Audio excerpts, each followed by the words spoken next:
நாளை முதல் ஒரு வாரத்துக்கு தலைவர் திருவிழா தான் அப்படின்னு சன் பிக்சர்ஸ் நிறுவனம் அனௌன்ஸ் பண்ணியிருக்காங்க.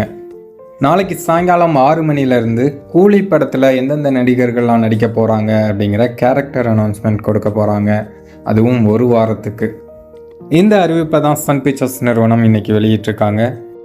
அடுத்த ஒரு வாரத்துக்கு இந்த கூலி படத்தோட அப்டேட் தான் சோசியல் மீடியாக்களில் நிறைஞ்சிருக்கும். தலைவரோட ரசிகர்கள் எல்லாருக்குமே இது ஒரு உற்சாகமான செய்தியாக இருக்கும். கூலி படத்தோட ஷூட்டிங் இப்போ விசாகப்பட்டினத்தில் நடந்துகிட்ருக்கு. ஸோ தலைவரோட ஒரு புகைப்படம் கூட இன்றைக்கி வெளியாகிருந்தது. அது மட்டும் இல்லாமல் கூலி படத்தில் கன்னட நடிகர் உபேந்திரா நடிக்கிறார் அப்படிங்கிற செய்தியும் வெளியாகிருந்தது. உபேந்திராவே இதை கன்ஃபார்ம் பண்ணியிருந்தார். இன்றைக்கி இன்னும் ஒரு தகவல் கூட வெளியாகிருந்தது. அதாவது பாலிவுட் நடிகர் அமீர் கானும் கூலி படத்தில் ஒரு கேமியோ ரோல் பண்ணுறாரு அப்படின்னு ஒரு தகவல் வெளியாகிருந்தது. இது எல்லாமே அஃபிஷியலாக அடுத்த ஒரு வாரத்துக்குள்ளே நமக்கு தெரிஞ்சிடும். சன் பிக்சர்ஸ் நிறுவனம் அடுத்த ஒரு வாரத்துக்கு அப்டேட் மழையை பொழிய ஆரம்பிச்சிருவாங்க.